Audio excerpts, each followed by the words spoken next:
नमस्कार, news blast में आप सभी का बहुत स्वागत है और आपके साथ मैं हूं दीपा। फिलहाल खबरों की तरफ आगे बढ़ते हैं। मतभेद नहीं लेकिन मनभेद नहीं, मतभेद है लेकिन मनभेद नहीं है। साथ साथ मंत्री हरीश चौधरी और हेमाराम चौधरी दिखाई दिए। पश्चिमी राजस्थान से निकली ये बड़ी सियासी खबर आप तक पहुंचा रहे हैं। मतभेद लेकिन मनभेद नहीं, साथ साथ दिखाई दिए हरीश चौधरी और हेमाराम चौधरी। पश्चिमी राजस्थान से निकली ये बड़ी सियासी खबर है। दोनों को स्थानीय कांग्रेस राजनीति में एक दूसरे का विरोधी माना जाता है।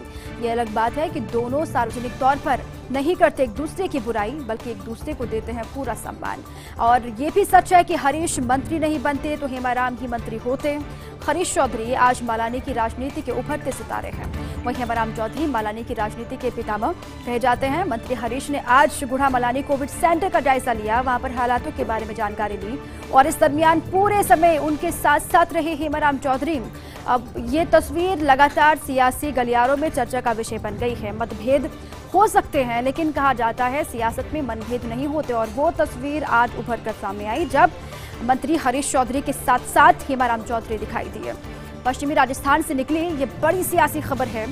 दोनों को स्थानीय कांग्रेस राजनीति में एक दूसरे का विरोधी माना जाता है लंबे वक्त से। ये अलग बात है कि दोनों सार्वजनिक तौर पर नहीं करते हैं कभी भी एक दूसरे की बुराई। ये कहा जाता है कि एक दूसरे के विरोधी हैं, लेकिन सार्वजनिक तौर पर कभी भी एक दूसरे की बुराई करते हुए दोनों दिखाई नहीं दिए, बल्कि एक दूसरे को पूरा सम्मान जब भी मिलते हैं सार्वजनिक तौर पर तो देते हैं वो हरीश चौधरी हो या फिर हेमाराम चौधरी हो। और ये भी सच है कि हरीश मंत्री अगर नहीं बनते तो हेमाराम ही मंत्री होते। हरीश चौधरी आज मालानी की राजनीति के उभरते सितारे हैं और वहीं हेमाराम चौधरी मालानी की राजनीति के पितामह। मंत्री हरीश ने आज गुढ़ा मलानी कोविड सेंटर का जायजा लिया और इस दरमियान पूरे समय उनके साथ साथ दिखाई दिए हेमाराम चौधरी, और तब से ही ये चर्चाएं लगातार हो रही हैं कि दोनों के बीच में भले ही मतभेद हो सकते हैं लेकिन मनभेद नहीं है। ये आज साफ हो गया। विधायक वर्सेस तहसीलदार विवाद ने तूल पकड़ लिया है। विधायक वर्सेस तहसीलदार का जो विवाद वो तूल पकड़ता जा रहा है। अब विधायक रामलाल जाट ने चलाया अभियान। महिला तहसीलदार के खिलाफ ज्ञापन का अभियान चलाया गया है और मुख्यमंत्री के नाम प्रेषित हुए तहसीलदार के खिलाफ ज्ञापन। कांग्रेसी नेताओं और पार्षदों के हस्ताक्षर भी हुए हैं। वहीं अंगूठा लगाकर लाली देवी ने भी भेजा 43 पन्नों का ज्ञापन। हुड्डा तहसीलदार स्वाति झा के खिलाफ भेजे गए हैं ज्ञापन। वहीं तहसीलदार परिषद ने खोला विधायक के खिलाफ मोर्चा। पूर्व मंत्री रामलाल जाट और स्वाति के बीच वार्ता के वीडियो भी वायरल हुए। अब ये मसला जो है वो लगातार किस तरीके से आगे बढ़ रहा है, विवाद पूरा किस तरीके से बढ़ रहा है, आप देखिए विवाद ने तूल पकड़ लिया। अब विधायक रामलाल जाट ने अभियान चलाया है, अभियान छेड़ दिया है। महिला तहसीलदार के खिलाफ ज्ञापन का अभियान चलाया। मुख्यमंत्री के नाम प्रेषित हुए तहसीलदार के खिलाफ ज्ञापन। कांग्रेसी नेताओं पार्षदों ने हस्ताक्षर किए हैं। वहीं अंगूठा लगाकर लाली देवी ने भी भेजा 43 पन्नों का ज्ञापन। हुड्डा तहसीलदार स्वाति झा के खिलाफ ज्ञापन भेजा गया। वहीं तहसीलदार परिषद ने भी विधायक के खिलाफ मोर्चा खोल दिया है। पूर्व मंत्री रामलाल जाट और स्वाति के बीच में वार्ता के वीडियो भी वायरल है। जो ये मसला चल रहा है वो और भी आगे बढ़ सकता है, ये लग रहा है जिस तरीके से अब ये पूरा विवाद आगे बढ़ रहा है। पद जूनियर का लेकिन प्रॉफिट देख संभाल रखा सीनियर्स ने। पद जूनियर का भले ही हो लेकिन जो प्रॉफिट उसमें है उसे देखकर सीनियर्स ने उसे संभाल रखा है। सहकारिता विभाग में दिख रहा ऐसा ही नजारा। संयुक्त रजिस्ट्रार की पोस्ट लेकिन अतिरिक्त रजिस्ट्रार ने संभाल रखा पद। ये है वो अतिरिक्त रजिस्ट्रार जो संयुक्त रजिस्ट्रार का पद संभाल रहे हैं। जयपुर सीसीबी के एमडी इंद्राज मीणा, नागौर सीसीबी के MD PP Singh, Sriganganagar CCB के एमडी भूपेंद्र सिंह, बारा सीसीबी के एमडी इंद्र सिंह, जोधपुर सीसीबी के एमडी सुरेंद्र सिंह, झालावाड़ सीसीबी के एमडी श्यामलाल मीणा, चित्तौड़गढ़ सीसीबी के एमडी रेणु अग्रवाल, वहीं पूनम भार्गव वरिष्ठ अतिरिक्त रजिस्ट्रार हैं लेकिन डेप्यूटी रजिस्ट्रार की पोस्ट पर अजमेर में काबिज हैं। नवल मीणा सहायक रजिस्ट्रार हैं जबकि जेडीए में डेप्यूटी रजिस्ट्रार के तौर पर काबिज हैं। जयपुर शहर डेप्यूटी रजिस्ट्रार का चार्ज देशराज यादव के पास है, जबकि देशराज यादव हैं सहायक रजिस्ट्रार लेकिन हाउसिंग सोसाइटी कर रहे इस वक्त डील। इसीलिए हम कह रहे हैं कि पद जूनियर भले ही हो लेकिन प्रॉफिट को देखकर सीनियर्स ने उसे संभाल रखा है।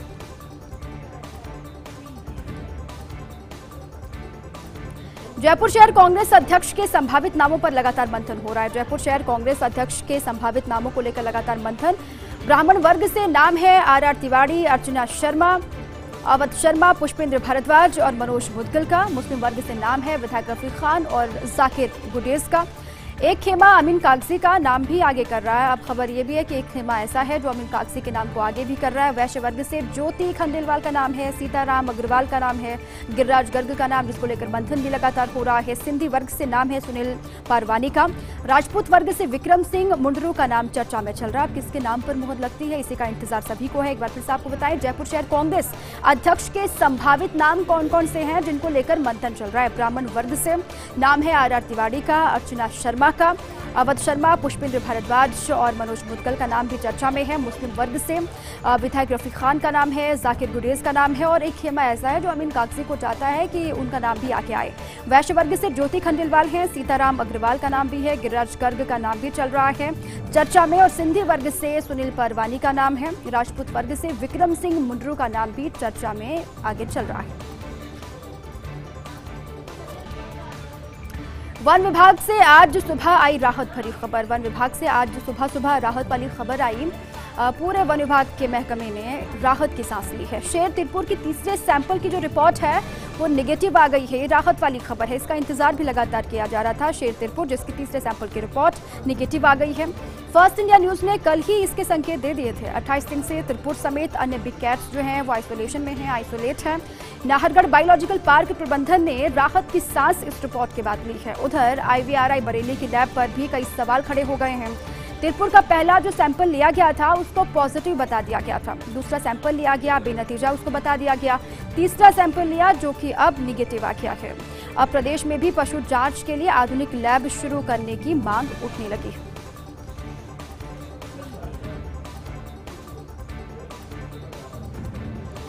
दौसा में महिला को 2 बार वैक्सीन लगने का पूरा मसला है। अब मसले में आया एक नया मोड़। CMHO डॉक्टर मनीष चौधरी ने दावा किया है। दौसा की खबर है जहां पर महिला को 2 बार वैक्सीन लगा था। अब इस पूरे मामले में एक नया मोड़ आ गया है। CMHO डॉक्टर मनीष चौधरी ने दावा किया महिला को वैक्सीन डोज सिर्फ एक बार ही लगी। CMHO ये दावा कर रहे हैं कि महिला को वैक्सीन की सिर्फ एक डोज लगी है, एक बार लगी है।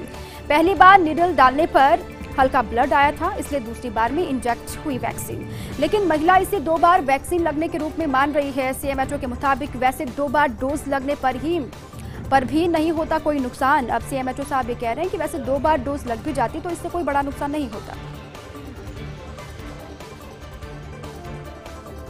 कोरोना कम, अब बढ़ सकती फ्लाइट्स। अब ये कहा जा रहा है कोरोना के केसेस लगातार कम आ रहे हैं, कोरोना की रफ्तार थोड़ी सी कम दिखाई दे रही है। अब इसीलिए ये उम्मीद जगी है कि हो सकता है अब बढ़ सकती है फ्लाइट्स की संख्या। जयपुर एयरपोर्ट पर 1 जून से फ्लाइट बढ़ने की उम्मीद है। खबर ये कि जयपुर एयरपोर्ट पर 1 जून से हो सकता है फ्लाइट्स की संख्या में इजाफा हो। फ्लाइट बढ़ने की उम्मीद जगी है। आधा दर्जन नई फ्लाइट शुरू हो सकती है 1 जून से। खबर ये कि आधा दर्जन नई फ्लाइट 1 जून से शुरू हो सकती है। मुंबई, कोलकाता, अहमदाबाद की एयर कनेक्टिविटी बढ़ सकती है, ऐसी भी खबर है। अलग अलग राज्यों में लगातार केसेस अब कम आ रहे हैं, इसीलिए ये राहत वाली खबर है। उम्मीद जताई जा रही है मुंबई, कोलकाता और अहमदाबाद की एयर कनेक्टिविटी बढ़ सकती है। अभी रोज 6 से 8 फ्लाइट संचालित हो रही हैं। इस वक्त का ये डेटा है कि 6 से 8 फ्लाइट रोज संचालित हो रही हैं। अब 1 दर्जन पहुंच सकता फ्लाइट संचालन का आंकड़ा। ऐसा कहा जा रहा है कि हो सकता है 1 दर्जन के करीब फ्लाइट संचालन का आंकड़ा पहुंच जाए। हालांकि यात्री भार नहीं बढ़ा तो फ्लाइट शुरू होने पर असमंजस है। अब ये भी है कि अगर यात्री भार नहीं बढ़ता है तो फ्लाइट शुरू होने पर असमंजस की स्थिति बनी रहेगी। कोरोना कम है, फ्लाइट्स की संख्या बढ़ सकती है, ये कहा जा रहा है। जयपुर एयरपोर्ट से 1 जून से नई फ्लाइट शुरू होने की उम्मीद है। गो फर्स्ट एयरलाइन की सुबह 8:10 पर मुंबई की फ्लाइट G8389, स्पाइस जेट की सुबह 8:40 पर मुंबई की फ्लाइट SG279, गो फर्स्ट की शाम 6:45 पर मुंबई की फ्लाइट G82608 और एयर एशिया की रात 9:10 पर हैदराबाद की फ्लाइट I5974 और इंडिगो की सुबह 7:30 पर कोलकाता की फ्लाइट 6E573, स्पाइस जेट की सुबह 9 बजे अहमदाबाद की फ्लाइट SG2948 और सुबह 5:55 पर स्पाइस जेट की अमृतसर की फ्लाइट SG3759। कहा जा रहा है कि इनका संचालन हो सकता है, इसको लेकर विचार हो रहा है। BCCI की virtual special general body meeting हुई। करीब 30 मिनट ये बैठक चली। BCCI की वर्चुअल स्पेशल जनरल बॉडी की मीटिंग करीब 30 मिनट, आधे घंटे तक ये बैठक चली। RC अध्यक्ष वैभव गहलोत ने इस मीटिंग में हिस्सा लिया। भारतीय टीम के बेहतरीन प्रदर्शन के लिए बधाई दी। IPL और वर्ल्ड कप को लेकर चर्चा हुई। इस बैठक में IPL को लेकर चर्चा हुई, साथ में वर्ल्ड कप को लेकर भी विस्तार से चर्चा की गई। घरेलू क्रिकेटर्स को लेकर भी मंथन किया गया। अब पूरी तस्वीर लगभग साफ होती हुई दिखाई दे रही है। आईपीएल को लेकर भी और वर्ल्ड कप को लेकर भी ये बैठक बेहद महत्वपूर्ण थी आज जो हुई।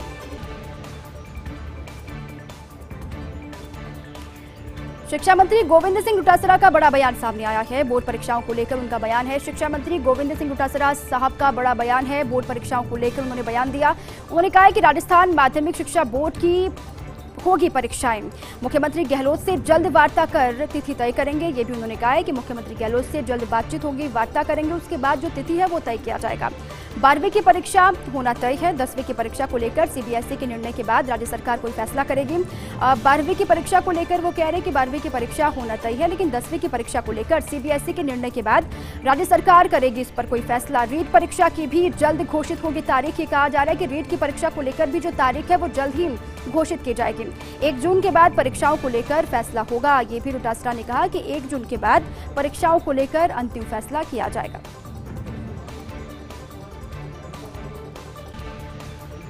पाली में एसीबी की बड़ी कार्रवाई हुई। प्रतापगढ़ गांव का घूसखोर सरपंच गुलाब सिंह ट्रैप किया गया। पाली में एसीबी की बड़ी कार्रवाई हुई है। ये बड़ी खबर आपके सामने है। प्रतापगढ़ गांव का घूसखोर सरपंच गुलाब सिंह ट्रैप किया गया। एसीबी ने 80,000 की रिश्वत लेते हुए ट्रैप किया है। रंगे हाथों पकड़ा। सरपंच का दलाल महेंद्र सिंह को भी एसीबी ने दबोचा। परिवादी के घर पर निर्माण कार्य के एवज में रिश्वत मांगी थी, घूस मांगी थी। एसीबी एसपी नरपत चंद ने कार्रवाई को अंजाम दिया है। एसीबी डीआईजी विष्णुकांत के निर्देश पर इस बड़ी कार्रवाई को अंजाम दिया गया। तस्वीर भी आपको हम दिखा रहे हैं। ताबड़तोड़ एक्शन मोड में एसीबी के अधिकारी हैं। अलग अलग हिस्सों में लगातार दबिश देकर एक के बाद एक घूसखोरों को दबोचा जा रहा है। उसी फहरिस्त में पाली से बड़ी खबर है। एसीबी की बड़ी कार्रवाई यहां पर हुई। प्रतापगढ़ गांव का घूसखोर सरपंच गुलाब सिंह नाम बताया जा रहा है, जिसको एसीबी ने 80,000 की रिश्वत लेते हुए रंगे हाथों पकड़ लिया। उससे लगातार पूछताछ, पहले भी क्या वो घूस ले चुका है, ये भी जानकारी लगातार जुटाई जा रही है। किस मसले में ये अभी की घूस ली जा रही थी, क्या पूरा मसला था, इसको लेकर भी उससे पूछताछ हो रही है। सरपंच का दलाल खबर ये कि महेंद्र सिंह को भी एसीबी ने दबोच लिया है। परिवादी के घर पर निर्माण कार्य के एवज में घूस मांगी थी। ये जानकारी है कि परिवादी के घर पर निर्माण कार्य के एवज में घूस मांगी गई थी। इसी पर अधिक जानकारियों के साथ मेरे से रवि शर्मा जुड़ चुके हैं। रवि, ये किस मसले में गिरफ्तारी हुई, कैसे गिरफ्तारी की एसीबी ने, पूरी जानकारी बताएं। बिल्कुल, वाकई में एसीबी को एक बड़ी कामयाबी हाथ लगी है और एसीबी ने जो 2 घूसखोर हैं उनको रंगे हाथों गिरफ्तार किया है। जो सरपंच है ग्राम प्रतापगढ़ का, उसे जो गुलाब सिंह है वो, और इसका जो साथी दलाल है महेंद्र सिंह, उसको भी एसीबी ने रिश्वत लेते हुए रंगे हाथों गिरफ्तार किया है। और ये पूरी कार्रवाई है एसीबी के एडिशनल एसपी जो पाली के नरपत चंद हैं, उन्होंने अंजाम दिया है। एक परिवादी था, उसके मकान में निर्माण कार्य चल रहा था। उस निर्माण कार्य को होने देने की एवज में घूस की डिमांड की गई थी। 1,35,000 रुपए की घूस की डिमांड की गई थी। परिवादी को लगातार चक्कर कटाए जा रहे थे और निर्माण कार्य को रुकवाया जा रहा था। ऐसे में पाली एसीबी की टीम ने अजमेर एसीबी टीम का सहयोग लिया और इस कार्रवाई को अंजाम दिया। डीआईजी विष्णुकांत है, वो इस पूरी कार्रवाई के ऊपर मॉनिटरिंग कर रहे हैं। एसीबी डीजी बीएल सोनी और एडीजी दिनेश एमएन के निर्देश पर इस पूरी कार्रवाई को अंजाम दिया गया है। फिलहाल इस पूरी कार्रवाई से जबरदस्त हड़कंप का माहौल है और एसीबी की टीम है, जो आरोपी हैं दोनों, उनसे पूछताछ कर रही है कि ये इन दोनों आरोपियों से ये और किस किस से रिश्वत की राशि ले चुके थे, इन सभी का ठीक। खुलासा है। नवीन, अभी दोनों को कहां पर रखा गया है? पूछताछ में कोई जानकारी दी क्या, पहले भी ऐसे मामलों में शामिल रहे हैं या फिर इसी मसले में और भी घूस पहले ली है? अधिकारियों से अगर आपकी बातचीत हो पाई हो। ठीक है, फिलहाल जो ये कार्रवाई है जो ब्यावर है वहां पर की जा रही है। ब्यावर पुलिस स्टेशन पे दोनों आरोपियों को एसीबी की टीम है वो लेके पहुंच चुकी है। इनसे पूछताछ की जा रही है और पूछताछ के बाद हो सकता है कुछ बड़ा खुलासा हो जाए। 1 से 2 लोग और एसीबी की गिरफ्त में आ चुके हैं, लेकिन हमें कह सकते हैं इस पूरी कार्रवाई के बाद में जबरदस्त हड़कंप का माहौल है। एसीबी ने मौके से कुछ फाइलों को भी जब्त किया है। उन फाइलों के आधार पर एसीबी ये भी पता लगाने का प्रयास कर रही है कि ये जो घूसखोरी का नेक्सस है ये कब से चला रहे थे और कौन कौन इस खेल के अंदर शामिल है। चलिए ठीक है, फाइलों को लगातार खंगाला भी जा रहा है। जानकारी और भी सामने आने की संभावना है। बहुत शुक्रिया नवीन आपका तमाम जानकारियों के लिए। आगे बढ़ते हैं। ताकि ऑक्सीजन की कमी से नहीं जाए किसी की जान, ये कोशिश है कि ऑक्सीजन की कमी की वजह से किसी की जान ना जाए। शहरों को ऑक्सीजन मामले में आत्मनिर्भर बनाने की कवायद तेज की जा रही है। गहलोत सरकार के मिशन प्राणवायु के दूसरे फेज में लगेंगे प्लांट्स। ऐसी खबर है कि गहलोत सरकार के मिशन प्राणवायु के दूसरे फेज में प्लांट लगाए जाएंगे। 35 और शहरों में लगाए जाएंगे ऑक्सीजन प्लांट्स। इनमें से 28 शहरों में प्लांट लगाने के लिए वर्क ऑर्डर जारी किए जा चुके हैं। इन शहरों के लिए संबंधित विधायकों ने भी मांग की थी। यूडीएच मिनिस्टर शांति धारीवाल को पत्र लिखकर प्लांट लगाने की मांग की गई थी। लक्ष्मणगढ़, भिंड, राजलदेसर, विराटनगर, रतन-नगर, टोडा भीम, सादुल शहर, चूरू, नदबई, फतेहनगर, साईबाड़, बिलाड़ा, पदमपुर, फतेहपुर, शेखावाटी, गंगापुर, भीलवाड़ा और जोबनेर में लगाए जाएंगे ऑक्सीजन प्लांट्स।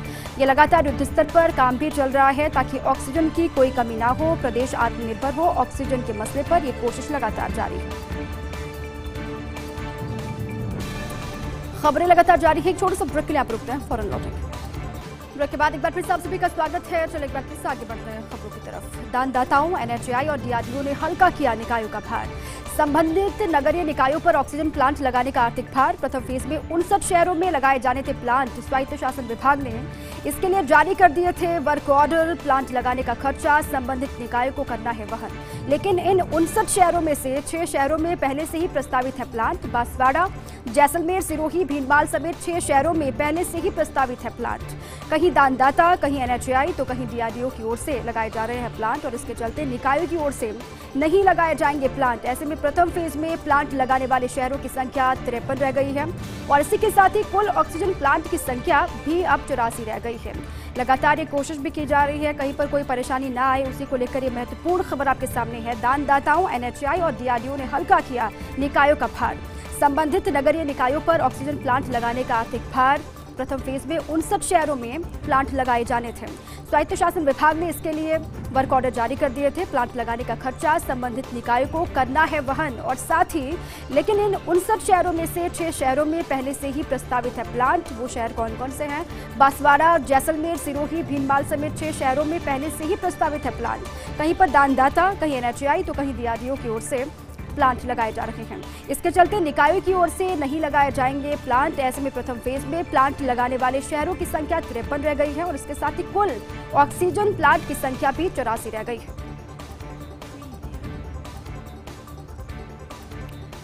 देश की आजादी के बाद प्रदेश में पहली दफा इतनी बड़ी कवायद हो रही है। प्रदेश में पहली बार इतनी बड़ी संख्या में प्लांट्स लगाने की कवायद हो रही है।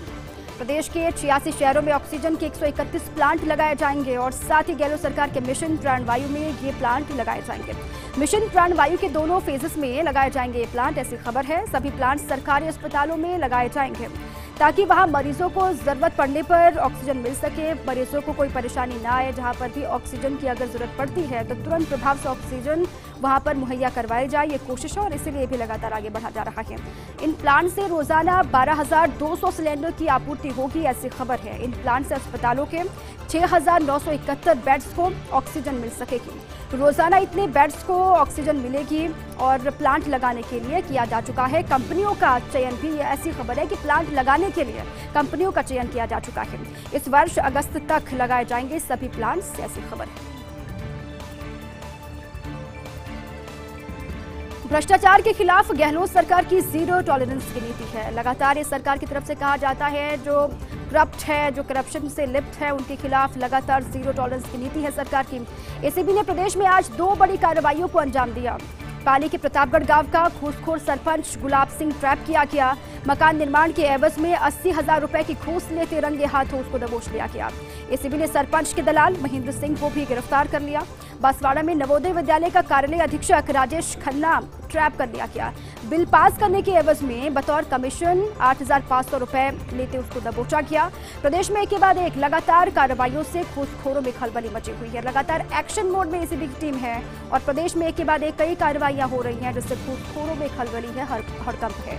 एसीबी डीजी बीएल सोनी और एडीजी दिनेश एमएन के निर्देशन में ताबड़तोड़ कार्रवाइयां लगातार हो रही है। हर हाल में मरीजों के काम आने चाहिए वेंटिलेटर्स। एक जिले से दूसरे जिले में शिफ्ट होंगे अप्रयुक्त वेंटिलेटर। इसलिए कहा जा रहा है कि हर हाल में मरीजों के काम वेंटिलेटर आने ही चाहिए। एक जिले से दूसरे जिले में शिफ्ट होंगे अप्रयुक्त वेंटिलेटर। चिकित्सा सचिव सिद्धार्थ महाजन ने सभी कलेक्टर्स को निर्देश दे दिए हैं। जिले में अप्रयुक्त पड़े वेंटिलेटर का उपयोग करने के निर्देश दिए गए। साथ ही ये कहा गया कि किसी कारण से वेंटिलेटर का नहीं हो रहा उपयोग तो 7 दिन के भीतर RMSCL को भिजवाए जाएं ये अप्रयुक्त वेंटिलेटर, ताकि दूसरे जिलों में जरूरत के हिसाब से इनका उपयोग हो, इनका इस्तेमाल किया जा सके। वैक्सीनेशन के 30 दिन, टीकों की कमी की वजह से वैक्सीनेशन पर ब्रेक लगा हुआ है। वैक्सीनेशन के 30 दिन गुजर चुके हैं, टीकों की भारी कमी है, इसी वजह से वैक्सीनेशन पर ब्रेक है। साथ ही कमी के कारण रोज लगने वाले 11 लाख तक कम हो चुके हैं डोज। ऐसी खबर है कि कमी की वजह से रोज लगने वाले 11 लाख तक डोज कम हो चुके हैं। अप्रैल में देश में रोज लगे 29 लाख डोज, मई के महीने में सिर्फ 18 लाख 2,000 डोज लगे, यानी कि 37% की कमी आई। और इसी गति से अगर टीके लगे तो यकीन मानिए 70% आबादी को टीका लगाने का जो लक्ष्य रखा गया है उसको पाना बेहद मुश्किल है। 6 राज्यों ने कमी के चलते 18+ के टीके लगाने बंद कर दिए हैं। 6 राज्य ऐसे हैं जिन्होंने वैक्सीन की भारी कमी के चलते 18+ के टीके लगाने का काम बंद कर दिया। हालांकि केंद्र दिसंबर तक 108 करोड़ लोगों को टीका लगवाने का दावा कर चुके हैं। प्रमोटी अफसर का तबादला रेलवे बोर्ड से। रेलवे अफसरों में एक तबादले की जोरदार चर्चा हो रही है। प्रमोटी अफसर का तबादला रेलवे बोर्ड से, और रेलवे अफसरों में एक तबादले की बेहद चर्चा। जिस किसी ने सुना वही हो रहा तबादला आदेश पढ़कर हैरान। बीकानेर के सहायक वाणिज्य प्रबंधक OP कुलश्रेष्ठ का तबादला हुआ। ग्रुप बी के राजपत्रित अधिकारी का ट्रांसफर आदेश निकाला रेलवे बोर्ड ने। कुलश्रेष्ठ को नॉर्थ सेंट्रल रेलवे इलाहाबाद लगाया गया। चर्चा यही कि शिकायतों के चलते कुलश्रेष्ठ का तबादला किया गया, उनका ट्रांसफर हुआ। तत्कालीन सीनियर DCM जितेंद्र मीना के साथ उनका विवाद था और मीना ने तत्कालीन COM से भी शिकायत की थी। इस घटना से भी जोड़कर इस ट्रांसफर को, इस तबादले को देखा जा रहा है। पुराना होटल लक्ष्मी विलास बनेगा गांधीवादी विचारधारा का केंद्र। पुराना होटल लक्ष्मी विलास गांधीवादी विचारधारा का केंद्र बनेगा।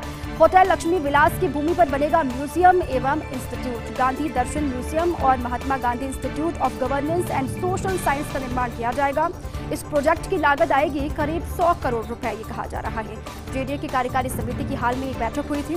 बैठक में प्रोजेक्ट की DPR बनाने के लिए बिड डॉक्यूमेंट मंजूर किया गया। लक्ष्मी विलास की भूमि का लैंड यूज है रिक्रिएशनल और इसीलिए इस भूमि का किया जाएगा इस्तेमाल। कंसल्टेंसी फर्म जो DPR बनाएगी उसके अनुसार निर्माण किया जाएगा। इस म्यूजियम में राष्ट्रपिता महात्मा गांधी के जीवन से संबंधित जानकारी होगी और साथ ही वहीं गवर्नेंस एंड सोशल साइंस का इंस्टीट्यूट विकसित किया जाएगा। और इसी के साथ ही न्यूज ब्लास्ट में अभी के लिए बस इतना ही। खबरें लगातार जारी हैं। आप रहिए फर्स्ट इंडिया के साथ। नमस्कार।